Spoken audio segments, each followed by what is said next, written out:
आप सभी को आयुर्वेद चिकित्सालय अमरेली से मैं डॉक्टर शिवम जोशी आप सबको सादर प्रणाम करता हूँ। सभी को मेरा प्रणाम स्वीकार करता। आज की कुछ प्रस्तुति अपनी जो बेस ओवरऑल हेल्थ है, अपनी खुद की पूर्ण स्वास्थ्य की जो प्राप्ति है, उसको आयुर्वेद के सूत्रों के हिसाब से क्या डिस्कस कर सकते हैं उसके ऊपर है। अपनी खुद की एकाग्रता को स्थापित करने के लिए पहले हम 3 बार गहरी सांस लेते हैं। अपनी खुद की एकाग्रता अपने श्वास पर।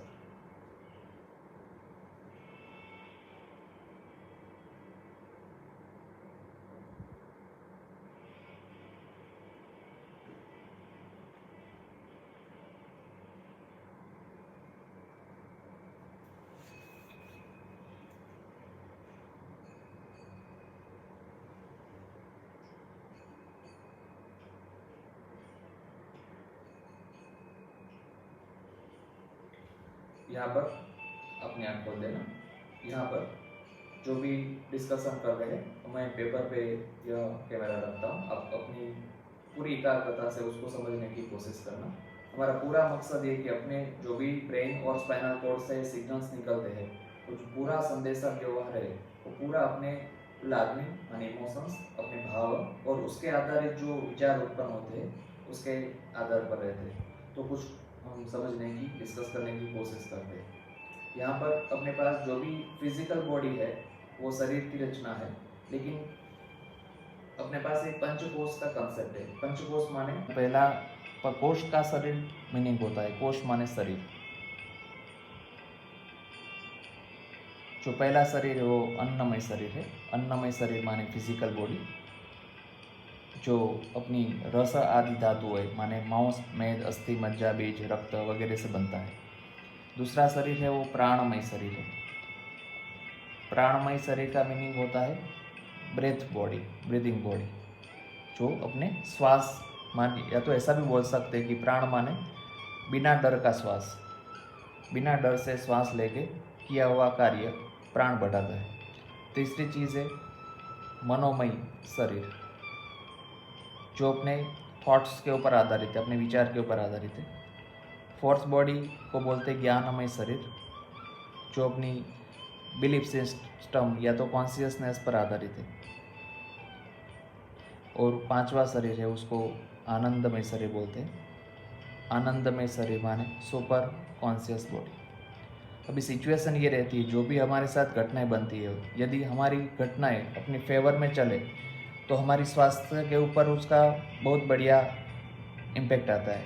उसका मीनिंग ये हुआ कि अपनी हेल्थ है उसको हम 3 रूप में डिवाइड कर सकते हैं। एक है अपनी पर्सनल हेल्थ।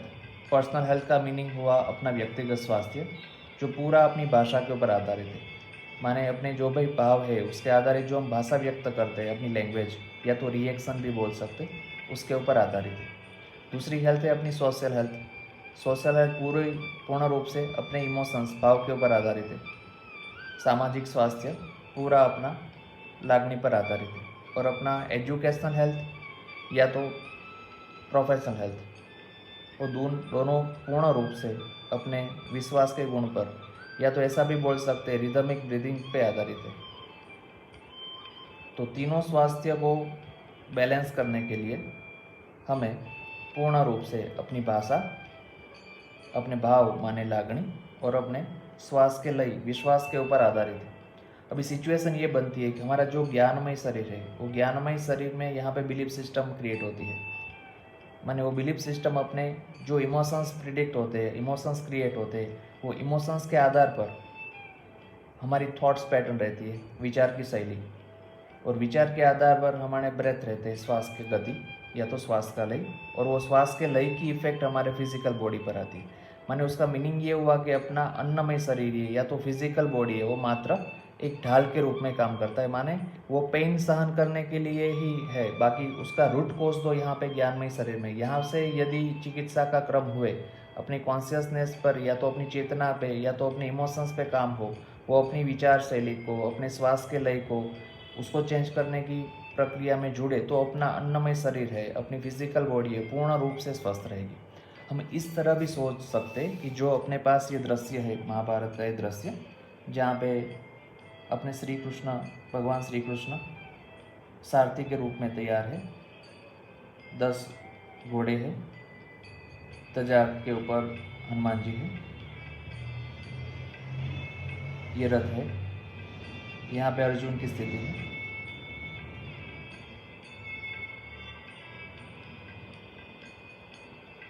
तो हम इसको ऐसे भी सोच सकते हैं, शरीर, मन, अपना आत्मा, अपना श्वास और अपनी ज्ञानेंद्रिय और कर्मेंद्रिय। आयुर्वेद में ये सूत्र दिया हुआ है, शरीरेंद्रिय सत्व आत्मा संयोग तारी जीवितम। उसका मीनिंग ये होता है कि शरीर, आत्मा, अपना सत्व और अपनी ज्ञानेंद्रिय और कर्मेंद्रिय का मिश्रण, वो अपना शरीर माने पूर्ण रूप से ये रहेगा। अभी इस दृश्य में हम ऐसा सोचें कि शरीर है वो रथ की भूमिका में है, पूर्ण रूप से शरीर है वो रथ की भूमिका में है। अर्जुन है वो मन की भूमिका में है। भगवान श्री कृष्ण है वो जीव है।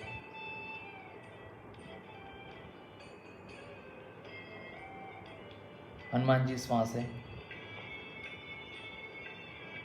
और 5 ज्ञानेंद्रिय और 5 कर्मेंद्रिय, वो 10 हर्षिस है। ये रथ की ये सिचुएशन रहेगी। हम यदि डिटेल में सोचें तो श्वास और ये आत्मा माने हनुमान जी और भगवान श्री कृष्ण, वो दोनों स्वस्थ हैं, उसको व्याधि नहीं है। शरीर है वो मात्र ढाल के रूप में कार्यरत है। बाकी रह गया अर्जुन और ये 10 घोड़े के रूप में ज्ञानेंद्रिय और कर्मेंद्रिय। अब यहाँ पे ये सिचुएशन को अच्छे से सोचने की कोशिश करते हैं। एक बाजू आँख है, कान, नाक, अपनी जीवा और त्वचा, वो ज्ञानेंद्रिय के रूप में हाथ, पग, अपनी वाणी, रिप्रोडक्टिव ऑर्गन और रेक्टम, ये कर्मेंद्रिय के रूप में है। और तीसरे फेज पे मन काम करता है। अभी यहाँ पे ये सिचुएशन देखिए कि अर्जुन के पास 2 विकल्प मिले थे, एक कौरव की सेना और स्वयं श्री कृष्ण जी। अर्जुन ने स्पष्ट कहा कि मुझे ये रथ कैसे चलाना वो पता नहीं है, भगवान श्री कृष्ण सारथी बने और मैं युद्ध करने के लिए तैयार हूँ। उसका मीनिंग ये हुआ कि डायरेक्ट माइंड के रूप में अर्जुन है, उसका भी हेल्थ में डायरेक्ट इन्वॉल्वमेंट नहीं है, वो इनडायरेक्ट इन्वॉल्वमेंट है। जो भी थॉट्स आती है वो शायद इस तरह आती है, आप सोचने की कोशिश करना। ये पूरी डिस्कशन को पूर्ण रूप से सेल्फ एनालिसिस करके बिलीव करना है। हम एक बार फिर से रिवाइज करेंगे मैटर को कि कैसे ये सोच को अपने कमांड के रूप में अपने नर्वस सिस्टम में डालना है और उसके आधार पर शरीर के प्रत्येक कोष में प्रॉपर क्रिएटिव एनर्जी पहुँचे। तो यहाँ पे जैसे सिचुएशन बनेगी, कुछ इनपुट होगा और वो इनपुट के आधार पर हमारे पास सर्जन का, फरियाद का या तो विनाश का, 3 में से एक कोई विचार रहेगा, लेकिन उसका पूरा कंट्रोल अपने हृदय पे है। आयुर्वेद के एक सूत्र के हिसाब से पूर्ण रूप से सूत्र दिया हो गया है कि अपना पूरा शरीर, अपनी पूरी बुद्धि, अपना आत्मा, अपना मन, अपनी ज्ञानेंद्रिय और कर्मेंद्रिय, वो सभी हृदय के आश्रय है। माने उसका मीनिंग ये हुआ कि हृदय मुख्य है। तो यहाँ पर भी भावना के हिसाब से शुद्धता और अशुद्धता माने पॉजिटिव इमोशंस या तो नेगेटिव इमोशंस, ऐसे 2 भाव पड़ेंगे। उसका मीनिंग ये हुआ कि यहाँ पे जो भी इनपुट होता है उसके आधार पर मन, हृदय की लागने की स्थिति के हिसाब से यदि वो पॉजिटिव है तो यहाँ पे सर्जन का विचार रहेगा, यदि नेगेटिव इमोशंस है तो फरियाद या विनाश का विचार ला के रहेगा। इसका मीनिंग ये हुआ कि मन पूर्ण रूप से 3rd फेज में काम करता है। माने अर्जुन का मन का भी डायरेक्ट इन्वॉल्वमेंट नहीं है। पूरी कंक्लूजन सोचे तो पूरी डिसीज कंडीशन होती है वो यहाँ पे हमारी सेंसेस में होती है, व्याधि होती है पूर्ण रूप से हमारी सेंसेस में होती है। एक दृष्टिकोण में ये सोचने की भी ज़रूरत है कि यहाँ पे जो भी श्री कृष्ण जी शयन अवस्था में थे, या तो ऐसा भी बोल सकते हो सुषुप्ति तुरीयावस्था में थे, तब भगवान के शयन की स्थिति के आगे अर्जुन उसके पैर पर थे, पैर के पास, और दुर्योधन सिर पर थे। एक्चुअल दोनों भगवान श्री कृष्ण के मित्र थे, लेकिन सिचुएशन ये है कि मित्रता दुर्योधन की अस्वीकार की वृत्ति के साथ थी और अर्जुन की मित्रता स्वीकार की वृत्ति के साथ थी। माने भगवान श्री कृष्ण जो भी संदेश देते हैं दुर्योधन कहते थे हाँ उसका पालन करना चाहिए, लेकिन वो कर नहीं पाते थे। ये तो अर्जुन की स्थिति ये थी कि हाँ वो कहते थे कि ये करने लायक है, मैं करूँगा, और कर भी देते थे। या तो पहले संशय करते थे कि मुझे क्यों करना है, ये कैसे हो सकता है, ये थोड़ी प्रैक्टिकली पॉसिबल है, लेकिन लास्ट में वो कर लेते थे। उसका मीनिंग ये हो रहा है कि पूरा ये मैग्नेटिज्म है, श्री कृष्ण जी मैग्नेट के रूप में है। ये हेड पोर्शन नॉर्थ पोल है मैग्नेट का, और ये साउथ पोल है।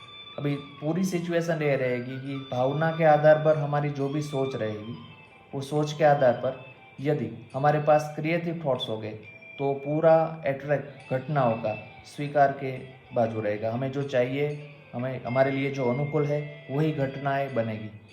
लेकिन यदि कंप्लेन और डिस्ट्रक्शन की आवृत्तियाँ फ्रीक्वेंसी या तो अशुद्ध भावना के कारण अशुद्ध विचार रहे तो घटनाएं ज़्यादातर अस्वीकार की रहेगी। उसका मीनिंग ये रहा होगा कि हमारे पास दो प्रकार के थॉट पैटर्न है, या तो लॉजिकल ब्रेन से निकला हुआ कन्फ्यूज़न वाला थॉट, या तो क्रिएटिव ब्रेन से निकला हुआ क्लैरिटी वाला थॉट। उसका ये संदर्भ लेते हैं कि दो प्रकार की सिचुएशन रहेगी, या तो कन्फ्यूज़न रहेगा, लॉजिक रहेगा, या तो क्रिएशन रहेगा, क्लैरिटी रहेगी। या तो ऐसा भी बोल सकते हैं कि एक बाजू अस्वीकार की वृत्ति के साथ अपना कार्य होता है, या तो स्वीकार की वृत्ति के साथ कार्य होता है, या तो अपमान की भावना के साथ कार्य होता है, या तो सम्मान की भावना के साथ कार्य होता है। जो भी सिचुएशन है हमें वो इस तरह से सोचनी है कि हमारी भाव शुद्धि, हमारे प्रॉपर पॉजिटिव इमोशंस, उसके आधार पर हमारे शुद्ध विचार, और शुद्ध विचार से जो ऊर्जा उत्पन्न होती है वो हमारे शरीर के प्रत्येक कोश में सर्जन की आवृत्ति यदि क्रिएट करेगा तो वो सेल अच्छी तरह से, वह कोश पूर्ण रूप से अच्छी तरह से कार्य करेगा। अभी 5 महाभूत की दृष्टिकोण से देखें तो पूरी सिचुएशन ये रहेगी, ये सिर प्रदेश है। दूसरी सिस्टम हम सोचते हैं श्वसन तंत्र, रेस्पिरेशन, पाचन तंत्र, यूरिनरी सिस्टम, और स्पाइनल कॉर्ड और कमर से नीचे का भाग। तो पूरा सिर प्रदेश है वो आकाश तत्व है। आकाश तत्व की तन्मात्रा रहेगी शब्द के ऊपर आधारित है। उसकी ज्ञानेंद्रिय रहेगी कर्ण, कान, और विचार शून्य वाणी उसका गुण रहेगा। ये गुण के आधार पर अपनी कर्णेंद्रिय कार्य करती है। माने विचार शून्य वाणी का गुण जितना अच्छा, एकाग्रता जितनी अच्छी, उतना कान और अपना सिर प्रदेश अच्छी तरह से कार्यरत रहता है। जब भी घटनाएं नकारात्मक बने, माने नकारात्मक घटना के कारण विचार शून्य वाणी का गुण जब कम पड़ेगा, तब अपने कान में या तो अपने सिर प्रदेश पर व्याधि होने की संभावना है। श्वसन तंत्र पूर्ण रूप से वायु स्वरूप में रहेगा। उसकी तन्मात्रा है स्पर्श, संवेदना और त्वचा के ऊपर आधारित है। और विश्वास उसका गुण है। विश्वास को हम ऐसा सोचे, विश्वास, श्वास माने ब्रेथ, और वी माने विशिष्ट, माने रिदम में ब्रेथ है, उसको हम विश्वास सोचेंगे। तीसरी महाभूत की स्थिति है अग्नि तत्व। अग्नि तत्व पूर्ण रूप से रूप तन्मात्रा और आँख के साथ कनेक्टेड है, और समझ उसका गुण है। समझ का अर्थ ये रहेगा समझ का उपयोग, माने खुद की समझ का योग्य उपयोग हो, और सामने वाला यदि समझ का उपयोग नहीं कर रहा है तो उसका मूल्यांकन इररिलेवेंट नहीं करे, बिन जरूरी उनका मूल्यांकन नहीं हो तो उसको समझ बोलेगी। चौथी स्थिति है जल तत्व, जो रसद तन्मात्रा से कनेक्टेड है जीवा के साथ, और आश्वासन उनका गुण है। और पांचवा महाभूत पृथ्वी तत्व, जो सर्जन शक्ति के साथ कनेक्टेड है, नासिका से कनेक्टेड है, नासा से, नाक, और क्षमा उसका गुण है। मैंने पूर्ण रूप से देखे तो शीर प्रदेश, श्वसन तंत्र, पाचन तंत्र, उत्सर्जन तंत्र, स्पाइनल कॉर्ड और कमर से नीचे का भाग, वो पूर्ण रूप से ये 5 गुण के ऊपर आधारित है। ये 5 गुण पूर्ण रूप से चार्ज है, माने अपनी जो भी घटनाएं बनती है वो पूर्ण रूप से ये 5 गुण के ऊपर पूर्णतया आधारित है। यदि ये घटना में डिस्टर्बेंस आएगा तो ये महाभूत डिस्टर्ब होने की संभावना है। महाभूत डिस्टर्ब होने के बाद ये ज्ञानेंद्रिय और वो सिस्टम डिस्टर्ब होने की संभावना ज़्यादा रहेगी। अभी पूरी तरह से ये सोचे कि जो भी हमारी नर्वस सिस्टम है वो एक साइड है, और वो नर्वस सिस्टम के आधार पर माइंड थॉट पैटर्न क्रिएट करेगा। नर्वस सिस्टम जिसको हम ब्रेन बोलते हैं, अब एक बार ब्लड ब्रेन बैरियर जो BBB का कंसेप्ट है एक बार सोचने की कोशिश करना।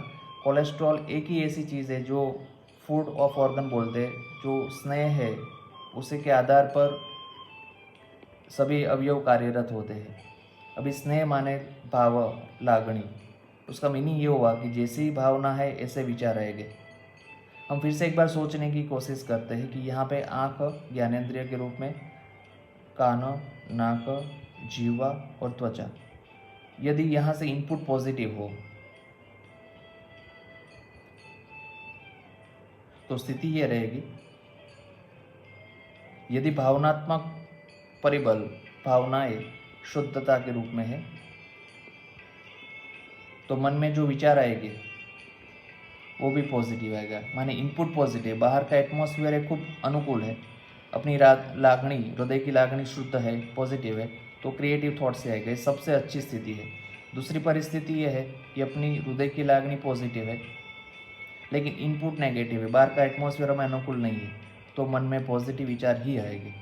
तीसरी स्थिति ये है, हमारी हृदय की भावना नकारात्मक है लेकिन बाहर का एटमॉस्फेयर पॉजिटिव है, इनपुट पॉजिटिव है, तो स्थिति ये रहेगी कि हमारे थॉट अनिश्चित रहेंगे, पॉजिटिव भी आ सकते हैं, नेगेटिव भी आएंगे।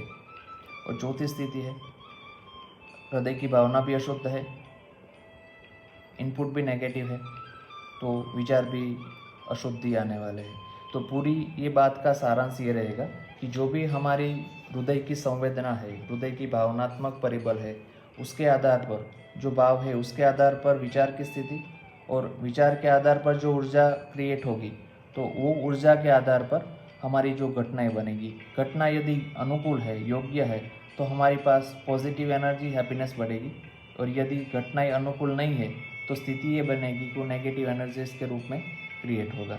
तो मेरा आप सभी स्नेहीजनों को आदरपूर्ण नमन करता हूँ और आप सभी को विनती करता हूँ कि अपनी भाषा, अपने भाव और अपने श्वास के लय के ऊपर, और चौथा आहार की स्थिति जो अपना डाइट बोलते हैं, इसका रोल 30% है। खुराक का रोल है लेकिन वो 30% से ज़्यादा नहीं बनेगा, लेकिन ये तीनों चीज़ें 70% कनेक्ट करती है।